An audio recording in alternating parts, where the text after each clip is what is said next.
Here we have a SAT math problem. Okay, let's go to the question. The graph of y equals to square root of 3 times x is shown in the xy plane above. What is the measure in radians of angle POR? So we have to find the measure of this angle POR over here. So in radians.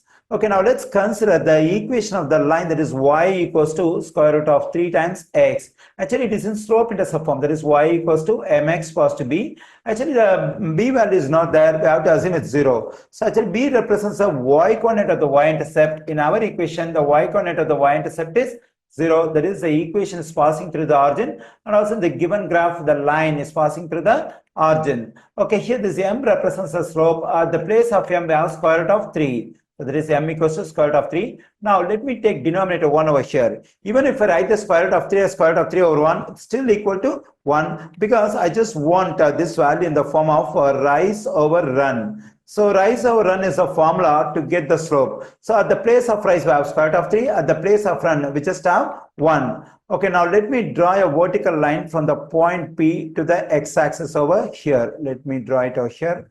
And since it's a vertical line, it intersects x-axis at right angle. So here a right triangle is formed, and this vertical line segments represents the rise, and this horizontal line segment represents the run. Since it's a rising line, that is, when I look at the line from left side to right side, it's going up, it's a rising line. So its slope must be positive. If the slope is positive, then the rise value has to be positive. So here instead of rise, we have square root of 3, that is positive square root of 3. And as I said earlier, this is run. So for run, we have 1. Let me write down over here.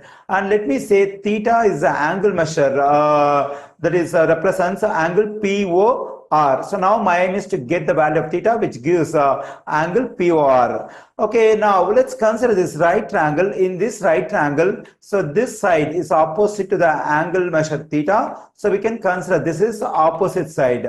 And also this is hypotenuse because it's opposite to right angle. Let me write it over here. And the third side is adjacent.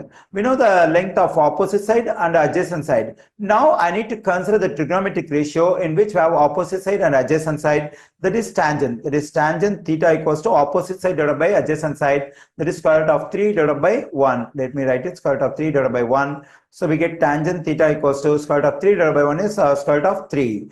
Okay, and also theta is an acute angle when we look at the stuff over here. We know that the angle measure between the x-axis and y-axis is right angle. So theta is an acute angle, that is between 0 and 90. Okay, usually we remember the values for the three basic trigonometric ratios, sine, cosine and tangent for the standard angles from 0 to 90 degrees or 0 to pi over 2 radians. Because here I consider radians, the reason is that the answer choices are given in radians. So the standard angles, standard acute angles from 0 to pi over 2 are the 30 degrees or pi over 6, 45 degrees or pi over 4, and 60 degrees or pi over 3. And we know that for this angle measure pi over 3, between 0 and pi over 2, the value of the trigonometric ratio tangent is equal to square root of 3. So therefore the value of theta is pi over 3 or 60 degrees, for which the value of the trigonometric ratio tangent is square root of 3. So we find this pi over 3 in answer choice C. The correct answer choice for this question is C.